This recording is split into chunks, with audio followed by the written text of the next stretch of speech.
Good morning. आज अपन CFT के बारे में थोड़ा बहुत और देखना है। और कल तक अपन ने ऑक्टाहेड्रल और टेट्राहेड्रल की CFT पढ़ ली थी। ऑक्टाहेड्रल में किस प्रकार से डी कक्षकों का विपाटन होता है और टेट्राहेड्रल में किस प्रकार से डी कक्षकों का विपाटन होता है। डी कक्षकों का विपाटन क्यों होता है ये चीजें भी अपन ने देखी थी। CFT में डी कक्षकों का विपाटन क्यों होता है? क्योंकि CFT कहती है मेटल और लिगेंड के मध्य एक इलेक्ट्रोस्टैटिक फोर्स होगा और उस इलेक्ट्रोस्टैटिक फोर्स के द्वारा डी ऑर्बिटल्स है उनमें विपाटन हो जाता है। डी ऑर्बिटल्स से कुछ डी ऑर्बिटल्स जिनकी एनर्जी कम हो जाती है और कुछ डी ऑर्बिटल्स है जिनकी एनर्जी ज्यादा हो जाती है। ठीक है, ये अपन ने दोनों प्रकार के कॉम्प्लेक्स में पढ़ा था, टेट्राहेड्रल कॉम्प्लेक्स में और ऑक्टाहेड्रल कॉम्प्लेक्स में। आगे अपन दो कॉम्प्लेक्स की ओर बात करते हैं। हालांकि देखो लास्ट ईयर एक क्वेश्चन पूछा गया था कि जो स्क्वायर प्लेनर कॉम्प्लेक्स है, स्क्वायर प्लेनर कॉम्प्लेक्स में डी ऑर्बिटल्स की एनर्जी का क्रम लिखिए, ये चीज पूछा गया था एक नंबर में। हो सकता है अपने को ऑक्टाहेड्रल टेट्राहेड्रल ये अपने को वेल नोन अच्छे से पता है कि T2G T2 ये अपने को पता है ऑक्टाहेड्रल टेट्राहेड्रल। अपने को टेट्रागोनल की भी पूछी जा सकती है, तो अपन पहले अपन लेंगे जो टेट्रागोनल है उसकी। टेट्रागोनल कॉम्प्लेक्स,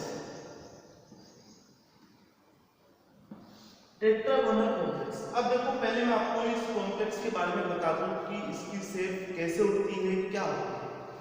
ऑक्टाहेड्रल शेप होती है इस तरह से, कल अपन ने चर्चा की थी, ये अपनी ऑक्टाहेड्रल शेप है। टेट्राहेड्रल शेप अपनी होती है इस तरह से। अब टेट्रागोनल शेप, देखो टेट्रागोनल शेप की बात करें तो ये है, ये जो शेप होती है टेट्राहेड्रल कॉम्प्लेक्स होते हैं जितने भी, उनकी जो शेप होती है वो ऑक्टाहेड्रल शेप का एक डिस्टॉर्ट मतलब फॉर्म है, एक विकृत रूप होता है, अष्टफलकीय। तो विकृत रूप क्या होता है? टेट्रागोनल होता है। और वो विकृत रूप कैसे होता है वो अपन देखें कि ये अष्टफलकीय है, ये अपना ऑक्टाहेड्रल कॉम्प्लेक्स है, ये ऑक्टाहेड्रल कॉम्प्लेक्स है। इसमें क्या होता है कि इस ऑक्टाहेड्रल कॉम्प्लेक्स का, ऑक्टाहेड्रल कॉम्प्लेक्स में एक एक्सिस को, और वह एक्सिस इसमें मानेंगे जेड एक्सिस। कौन सा मानेंगे? Z axis. एक एक्सिस को, एक एक्सिस की दूरी ज्यादा करनी चाहिए मेटल से लिगेंड। देखो ये चीज मैं बता रहा हूं, वापस सुनना हो। टेट्रागोनल कॉम्प्लेक्स, टेट्रागोनल कॉम्प्लेक्स आप अगर इस तरह से आप देख सकते हो कि जो डी ऑर्बिटल्स होते हैं, डी ऑर्बिटल्स अपने कौन कौन से होते हैं? ये अपने 5 डी ऑर्बिटल।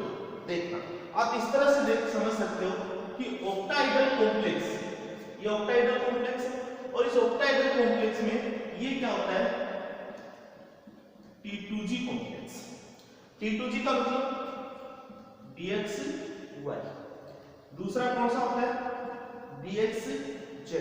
और तीसरा कौन सा होता है? dyz। समझना देखो, आज केवल अपन दो कॉम्प्लेक्स की CFT देखेंगे, उनकी ऑर्बिटल्स की एनर्जी का क्रम देखेंगे। दो चार बात और बता दूंगा अगर टाइम रहेगा तो, वरना आपको ये जो दो थ्योरी हमने आपको बताई है VBT और CFT, अब इसकी कहानी बनना चालू हो जाएगी। अब इसके एप्लीकेशंस पार्ट चालू हो जाएंगे तो आपको सब स्टूडेंट को ये जो थ्योरी है ये अपने को बिल्कुल अच्छे से अपने को आनी चाहिए। ठीक है, क्योंकि आगे अपन एप्लीकेशन पढ़ेंगे, CFSE एनर्जी पढ़ेंगे और CFSE एनर्जी में, CFSE एनर्जी बगैर VBT और बगैर CFT के अपन नहीं निकाल सकते।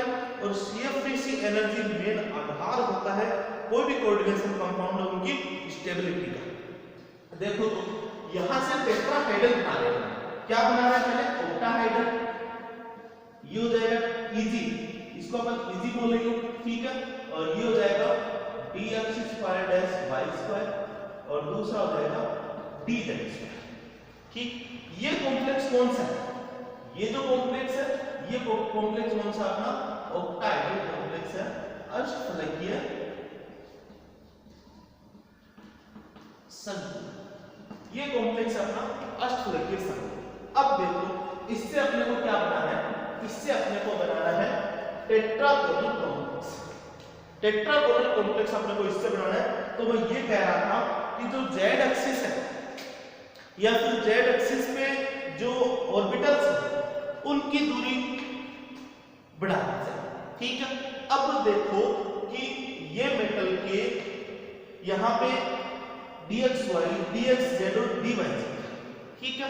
यहाँ पे तीनों ऑर्बिटल्स की दूरी, तीनों ऑर्बिटल्स की एनर्जी क्या होती है, सेम होती है। लेकिन अपन इस d ऑर्बिटल्स में इसकी z वाले, इसकी z वाले कौन कौन से, dxz और dyz नीचे z वाले, और ऊपर z वाले कौन से, dz। ये देखो z एक्सिस मतलब z एक्सिस का मतलब आप लेना यहाँ पे z orbitals, z orbitals dxz आ गया, इसका dyz, dxy क्यों नहीं लिखा है, क्योंकि यहाँ पे z एक्सिस नहीं है, ठीक है। तो इनकी अगर अपन ने दूरियां बढ़ा दी, देखो ये अपन ने कैसे किया था, मैं आपको इनकी सेव बताऊंगा। ये देखो ये अक्ष मान लिया आपने, ये y बना, तो इसको अपन बोल देते हैं dxy। z एक्सिस पे कुछ भी नहीं इसके, ठीक है। अब अपन बात करते हैं ये मानो z, तो ये कौन सा हो जाएगा, dxz। dxz में अपन z एक्सिस की बात करेंगे तो z एक्सिस में ऑर्बिटल्स कौन कौन से आने चाहिए, एक तो ऑर्बिटल्स ये आएगा, इसका नाम क्या होगा, dxz। और ऑर्बिटल कौन सा आ जाएगा, अगर अपन यहाँ पे y करेंगे तो ये कौन सा आ जाएगा, dyz, ठीक है। अब इस एक्सिस की अपन दूरी बढ़ाई तो कौन सा ऑर्बिटल्स इफेक्ट करेंगे, यहाँ पे dxz ऑर्बिटल्स इफेक्ट होगा और यहाँ पे dyz ऑर्बिटल्स इफेक्ट होगा। इसी तरह से यहाँ पे अपन z एक्सिस की दूरी बढ़ाए तो कौन सा ऑर्बिटल्स इफेक्टिव होगा, वो dz²। ये बात आप समझ गए। मैंने क्या बोला, z एक्सिस की अपन दूरी बढ़ा दी जाती है तो क्या हो जाता है, अपने यहाँ पे dxz dyz और कौन सा dz², ये ऑर्बिटल्स इफेक्टिव होते हैं।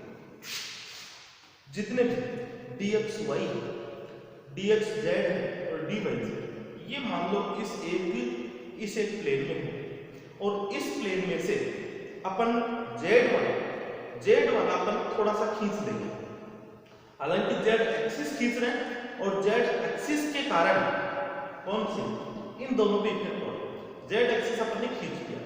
तो अब देखिए इस z एक्सिस और ये जो अपन ने धरातल माना था, या फिर यहाँ पे जो मेटल थी, जो भी मेटल है, मेटल के d ऑर्बिटल्स है, उनकी यहाँ पे दूरी और यहाँ पे d ऑर्बिटल्स की दूरी में काफी अंतर हो जाएगा। अब अंतर होने से क्या होगा कि आने वाली लिगेंड है, एक तो यहाँ पे इंटरेक्शन होगी और एक यहाँ पे इंटरेक्शन होगी। तो उस दूरी के कारण आने वाले लिगेंड में इन ऑर्बिटल्स में इंटरेक्शन फोर्स क्या हो जाएगा, कम हो जाएगा। क्यों, क्योंकि दूरी क्या हो जाएगी, घट जाएगी। वापिस देखो कि मेरे कहने का मतलब है कि ये मान लो अपन ना ये मेटल है और ये मेटल के सारे ऑर्बिटल्स, जैसे अपन ने ये कर ली, ये मेटल के सारे ऑर्बिटल्स है, 3 ऑर्बिटल्स है, इसका इंटरेक्शन और अब इन दो में कौन कौन से, ये दो, इनका इंटरेक्शन, किसका इंटरेक्शन फोर्स ज्यादा होगा, इनका इंटरेक्शन फोर्स कम होगा, क्योंकि इनकी दूरियां क्या हो जाएगी, घट जाएगी ड्यू टू z एक्सिस, ठीक है। और ये अपने को क्यों करना पड़ रहा, क्योंकि अपने को शेप कौन सी निकालनी है, टेट्रागोनल शेप। टेट्रागोनल शेप अपने को करनी है तो अपने को z एक्सिस की दूरी बढ़ानी है। देखो तो यहाँ पे z एक्सिस से दूरी बढ़ गई, इंटरेक्शन कम हो गया और एनर्जी का मान क्या हो जाएगा, कम हो जाएगा, ठीक है। एनर्जी का मान क्या हो जाएगा, कम हो जाएगा। अब देखना यहाँ एनर्जी का मान कम होगा, कौन से दो ऑर्बिटल्स की एनर्जी का मान कम होगा, dxz, मतलब एक तो हो जाएगा dxz और एक हो जाएगा dyz। और इसमें से जो एक है उसकी एनर्जी क्या रह जाएगी, सेम वही रह जाएगी। या अपन इससे थोड़ी सी अच्छे दिखने के लिए इस तरह से अपन मान लेते हैं, ये क्या हो जाएगी अपनी dx y हो जाएगी। ये चीज है dx z dy z की एनर्जी क्या हो जाएगी, कम हो जाएगी ड्यू टू इसमें लेस इंटरेक्शन फोर्स है। ठीक है, लेस इंटरेक्शन फोर्स रहेगा कंपैरेटिव इसके, तो इनकी एनर्जी क्या हो जाएगी, कम हो जाएगी। अब यहाँ पे इफेक्ट नहीं पड़ेगा, यहाँ पे भी इफेक्ट पड़ेगा, क्योंकि ये ऑर्बिटल्स भी इसी ऑक्टाहेड्रल, जिस ऑक्टाहेड्रल से अपन टेट्रागोनल बना रहे हैं उसी ऑक्टाहेड्रल के डी ऑर्बिटल्स है। तो यहाँ पे भी क्या होगा, ये जो एनर्जी है कम हो जाएगी इसकी dz², और ये एनर्जी वैसी की वैसी बची रहेगी, इसकी हो जाएगी dx²y²,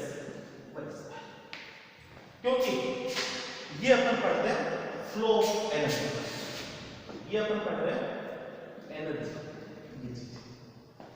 अब देखो अपना जो एक सीरियल है, यहां पे जो बड़ा अपन ये क्या हो जाएगा, टेट्रागोनल। तो टेट्रागोनल की एनर्जी, टेट्रागोनल की एनर्जी का क्रम क्या हो जाएगा, सबसे ज्यादा एनर्जी किसकी हो जाएगी, dx² y² is less than dz² is less than dxy is less than, और ये हो जाएगी dxz और बराबर dyz। ये इसकी एनर्जी का क्या हो जाएगा, ठीक है। ये अपना टेट्रागोनल कॉम्प्लेक्स हो गया। टेट्रागोनल कॉम्प्लेक्स का मतलब किसी भी ऑक्टाहेड्रल कॉम्प्लेक्स में अपन z एक्सिस की दूरी मेटल से बढ़ा देंगे, और बढ़ाने से क्या होगा, उसमें इंटरेक्शन फोर्स कम होगा, और इंटरेक्शन फोर्स कम होगा तो एनर्जी का मान भी क्या हो जाएगा, कम हो जाएगा। इसके आप एक स्क्रीनशॉट लीजिए, और उसके बाद में अपन नेक्स्ट स्क्वायर प्लेनर देखते हैं।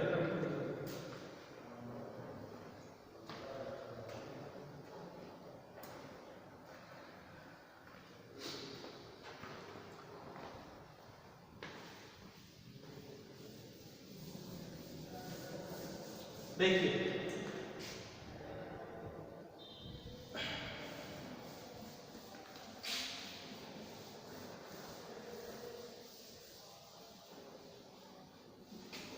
चलो शुरू से बना देते हैं इसको थोड़ा। अब अपने स्क्वायर थोड़ा जल्दी समझना आप देखो।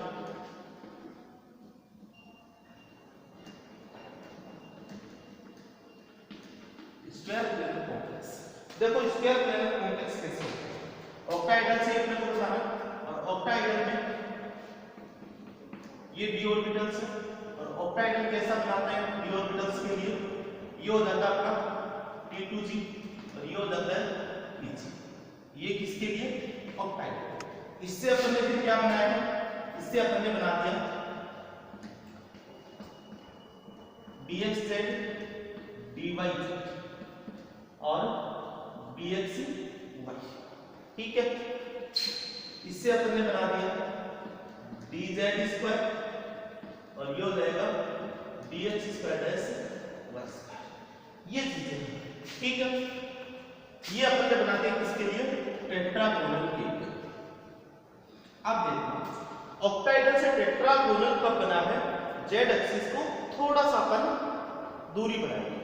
अब ये दूरी इतनी अनंत बना दे कि इंटरेक्शन की कल्पना ही नहीं, इंटरेक्शन खत्म हो जाएगा, इंटरेक्शन फोर्स का मान नेग्लिजिबल हो जाएगा। तो जिसको अपन क्या बोल देंगे, स्क्वायर प्लेनर बोल देंगे। देखो ये ऑक्टाहेड्रल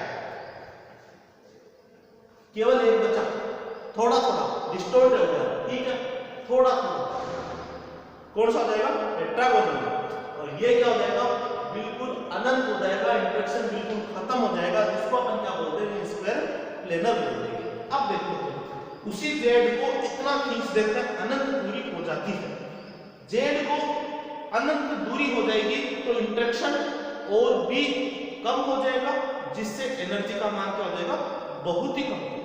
अब देखो यहां से इसकी एनर्जी का मान तो और भी ज्यादा होगा, कितना हो जाएगा, ये हो गया dxz dyz। इसकी एनर्जी का मान ये हो जाएगा dz, ठीक है, ये हो जाएगा dz। ये हमारा ऐसा कैसा रहेगा dxy, और ये ऐसा कैसा रहेगा dx square dash y square. मतलब ये जो dz स्क्वायर, इसकी एनर्जी का मान इतना कम हो जाएगा कि जो T2G वाले थे उससे भी कम हो जाएगा, और इसको अपन क्या बोलेंगे स्क्वायर प्लेनर बोल देंगे, स्क्वायर प्लेनर कॉम्प्लेक्स बोल देंगे, जिसकी एनर्जी का क्रम क्या हो जाएगा सबसे ज्यादा हो जाएगा dx square dash y square, उसके बाद में ये हो जाएगा अपना dxy, उससे कम कौन सा हो जाएगा dz स्क्वायर, उससे कम क्या हो जाएगा dx स्क्वायर dxz, और ये हो जाएगा dy। तो ये एनर्जी का को लास्ट ईयर एग्जाम में पूछा गया था। नेक्स्ट चीजें अपन अगले वीडियो में देखेंगे करेंगे, और ये चीजें अपने को आनी चाहिए। और कोई भी डाउट हो, कुछ भी समझ में नहीं आया तो आप कमेंट कर सकते हैं, अलग से व्हाट्सएप ग्रुप बना हुआ है उसमें बता सकते हैं, ठीक है, जो भी आपकी मर्जी हो। लेकिन समझ में नहीं आया तो आपका फर्ज है बताना जरूरी है, ठीक है। नेक्स्ट क्लास में देखते हैं। Thank you so much.